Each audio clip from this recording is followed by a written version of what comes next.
Before we begin, with the court's kind indulgence, I wish to deliver a brief opening statement.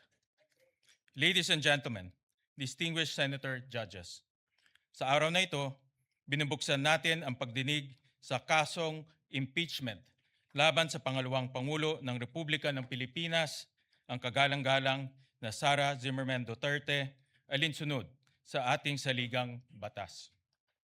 Sa pagtupad natin sa tungkuling ito, malinaw ang panata na ating sinumpaan to do impartial justice according to the Constitution and the laws of the Philippines. Ibig sabihin nito, ang bawat pasya natin ay dapat nakabatay lamang sa saligang batas, sa ating mga batas, sa mga alintuntunin ng hukumang ito at sa mga ebidensyang ihaharap na walang kinikilingan at walang pinapanigan. Impeachment is a constitutional mechanism that holds the highest public officials of the Republic accountable to the people. We cannot achieve accountability, nor can we faithfully serve justice without the truth. Karapatan ng sambayanan na malaman kung may katotohanan ang mga paratang laban sa pangalawang Pangulo. Tungkulin nating timbangin ang mga ebidensyang ihaharap at tiyakin ang ating magiging pasya ay nakabatay lamang sa batas at sa mga katotohanang mapatutunayan sa paglilitis.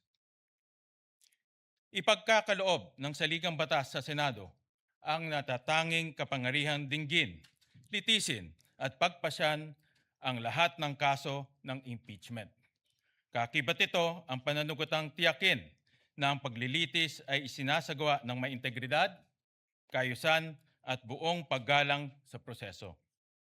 Sisiguraduhin natin na magiging maayos, bukas at madaling maunawaan ng ating mga kababayan ang prosesong ito. Pagkakaloban ang magkabilang panig, ang prosekusyon at ang depensa ng sapat at makatarungang pagkakataon upang magharap ng ebidensya, magsuri at magtanong sa mga testigo at mailahad ng buo ang kani-kanilang mga argumento. Sa ganitong paraan, may hiharap sa taong bayan ang malinaw na batayan upang maunawaan ang mga isyong nakapaloob sa Articles of Impeachment. Sa kasabayan ng paghahanap sa katotohanan, ang tungkulin natin tiyakin, iginagalang ang mga karapatan ng bawat panig, lalo na ang karapatan ng respondent vice president sa isang patas at makatarungan paglilitis. Due process and fair play must remain paramount at every stage of this trial. Let us be firm in the search for truth. Let us remain faithful to the rules of this court, the rule of law, and above all, the Constitution. Nakatutok ang buong sambayanan. Bawat kilos, salita, at pagpapasyang ating gagawin ay huhubog sa kasaysayan. At ang kasaysayan ang huling huhusga kung tayo ay kumilos ng tapat at nararapat.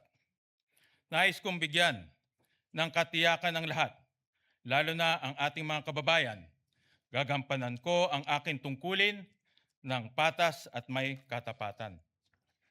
Magalang kong hinihikayat ang bawat senator judge naway ito pa rin natin ang ating tungkulin ng may dangal at pananugatan sa ating konstitusyon upang maging karapat-dapat tayo sa tiwalang ipinagkaloob sa atin ng sambayanang Pilipino. Thank you, distinguished senator judges.